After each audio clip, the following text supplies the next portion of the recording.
Você já percebeu como as pessoas começam a te tratar de forma diferente quando você para de estar sempre disponível? Como elas, de repente, demonstram mais interesse quando você não está mais correndo atrás delas? Não é paranoia sua. Existe uma verdade psicológica profunda por trás disso que Carl Jung, um dos maiores psicólogos da história, entendeu melhor que ninguém. Jung observou algo fascinante sobre a natureza humana. Quanto mais você se torna escasso, mais valioso você se torna. Mas isso vai muito além de simplesmente se fazer de difícil. É sobre uma transformação fundamental na sua energia e como o mundo responde a ela. Da antiga Grécia aos estudos modernos de neurociência, uma coisa permanece constante: a disponibilidade excessiva destrói o seu poder pessoal. E hoje você vai entender exatamente por quê. Jung descobriu algo que vai contra tudo o que nos ensinaram sobre relacionamentos e sucesso. Ele chamou isso de a sombra da generosidade. Quanto mais você dá de si sem limites, menos as pessoas valorizam o que você oferece. Pense nisso. Quando você está sempre disponível para todos, respondendo mensagens na hora, cancelando seus planos para ajudar outros, dizendo sim para tudo, o que acontece? As pessoas começam a te dar como garantido. Elas param de demonstrar gratidão, param de fazer esforço para manter você por perto. Por que isso acontece? A resposta está na psicologia fundamental da percepção de valor. Nosso cérebro primitivo ainda funciona como se estivéssemos vivendo em tribos de caçadores-coletores. Naquele ambiente, recursos escassos eram mais valiosos. Comida abundante? Comum. Comida rara? Preciosa. Essa mesma lógica se aplica à sua presença, sua atenção, seu tempo. Quando você está sempre disponível, seu cérebro primitivo dos outros classifica você como abundante e, portanto, menos valioso. Jung observou isso em seus próprios pacientes. Aqueles que estabeleciam limites claros, que não estavam sempre à disposição, eram tratados com mais respeito e consideração. Não porque eram arrogantes, mas porque sua escassez comunicava valor. Mas vamos mais fundo. Por que exatamente a escassez cria atração? Estudos modernos de neurociência confirmam o que Jung intuía há quase um século. Quando algo está sempre disponível, nosso cérebro para de prestar atenção. É um fenômeno chamado habituação neural. Literalmente, nossos neurônios param de disparar com a mesma intensidade para estímulos constantes. É por isso que você para de notar o barulho do ar-condicionado após alguns minutos, ou porque aquele perfume que você adora deixa de ser perceptível depois de um tempo. O mesmo acontece com pessoas. Quando você está sempre presente, sempre disponível, o cérebro dos outros literalmente para de registrar sua importância com a mesma intensidade. Agora, o que acontece quando você se torna escasso? O sistema de recompensa do cérebro, controlado pela dopamina, entra em overdrive. A dopamina não é liberada quando conseguimos algo. Ela é liberada na expectativa de conseguir algo. É por isso que a antecipação é muitas vezes mais poderosa que a realização. Jung entendeu isso intuitivamente. Ele sabia que mistério e distância não são jogos psicológicos, são necessidades psicológicas fundamentais. Quando você não está sempre disponível, você se torna uma fonte de curiosidade, de desejo, de interesse renovado. Mas aqui está o ponto crucial que a maioria das pessoas não entende. Isso não é sobre manipulação, é sobre autovalorização genuína. Jung fez uma distinção importante entre duas formas de se tornar indisponível.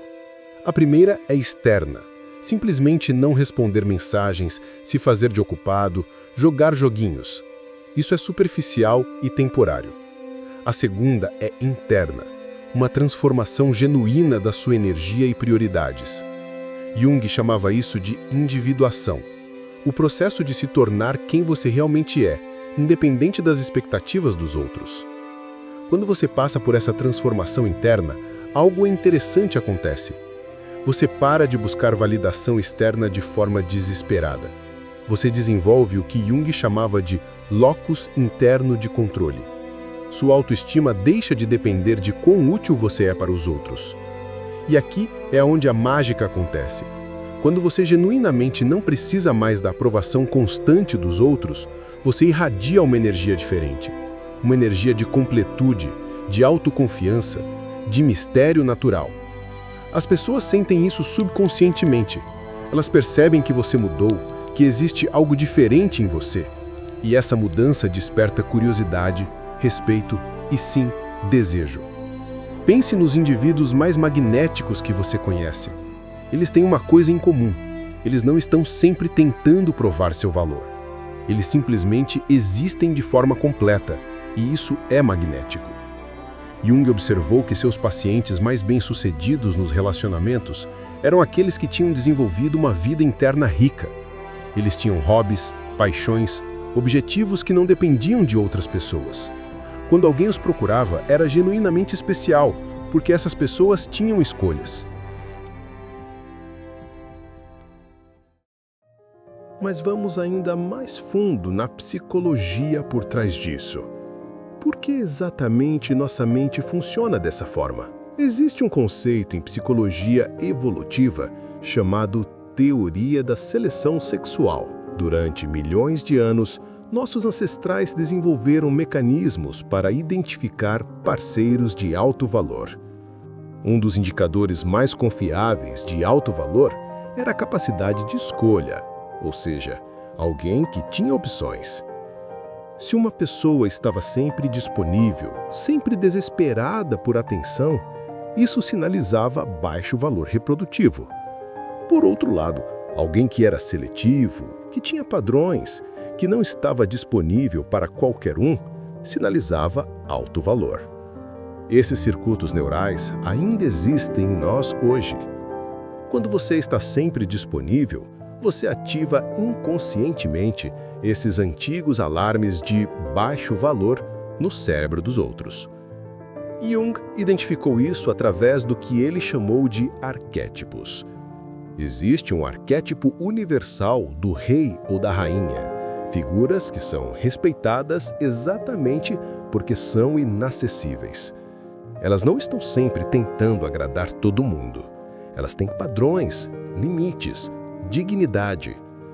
Quando você se torna genuinamente indisponível, não por joguinhos, mas por autorrespeito genuíno, você ativa esse arquétipo em si mesmo. E as pessoas respondem a isso de forma instintiva. Neurocientistas descobriram algo fascinante.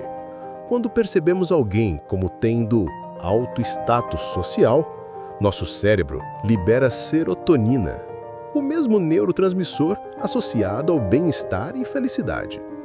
Literalmente, estar perto de alguém que projetou valor nos faz sentir bem. É por isso que quando você para de estar sempre disponível, as pessoas não apenas te respeitam mais, elas se sentem melhor ao seu redor.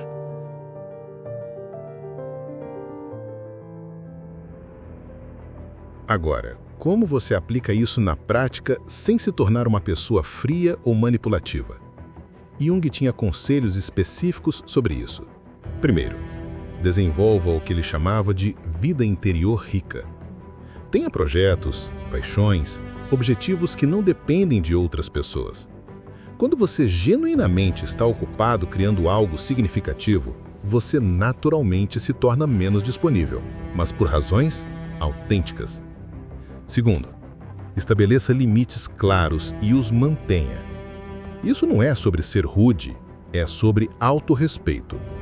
Se você diz que não pode fazer algo, não pode.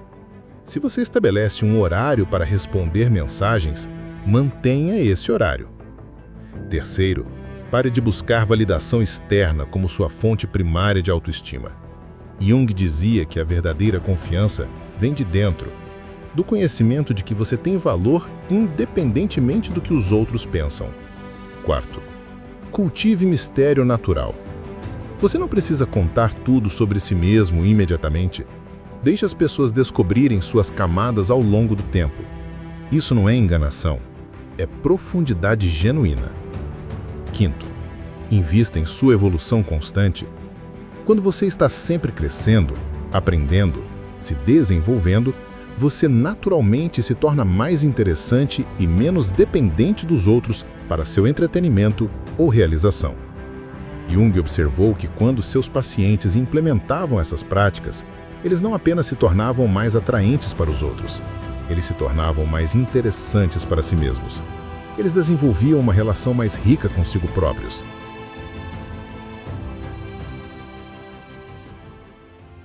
A verdade que Jung descobriu é simultaneamente simples e revolucionária. O valor que as pessoas atribuem a você está diretamente relacionado ao valor que você atribui a si mesmo. Quando você está sempre disponível, sempre correndo atrás, sempre tentando provar o seu valor, você comunica inconscientemente que não se valoriza. E se você não se valoriza, por que os outros deveriam? Mas quando você se torna genuinamente indisponível, quando você desenvolve uma vida rica, propósitos claros, limites saudáveis, você comunica o oposto. Você diz ao mundo: eu tenho valor, meu tempo tem valor, minha presença tem valor. E aqui está o paradoxo final. Quando você para de buscar desesperadamente a atenção e a aprovação dos outros, você naturalmente se torna alguém cuja atenção e aprovação são valiosas. Jung via isso como parte do processo natural de amadurecimento psicológico. Você evolui de alguém que precisa da validação externa para sobreviver emocionalmente para alguém que oferece valor a partir de um lugar de abundância interna. O resultado? As pessoas começam a te procurar em vez de você sempre procurá-las. Elas valorizam seu tempo porque percebem que ele é limitado. Elas respeitam suas opiniões porque sabem que você não as dá levianamente. Você não se torna indisponível para manipular os outros. Você se torna indisponível porque finalmente entendeu seu próprio valor. E quando você entende o seu valor, o mundo inteiro muda a forma como te trata. Como Jung disse, até você tornar o inconsciente consciente, ele dirigirá a sua vida, e você chamará isso destino. Quando você se torna consciente do seu valor e para de desperdiçá-lo em pessoas e situações que não o merecem, você não apenas muda a sua vida, você muda como o mundo responde a você. A indisponibilidade não é um jogo, é uma declaração de autoestima. E quando você faz essa declaração de forma genuína e consistente, tudo realmente muda.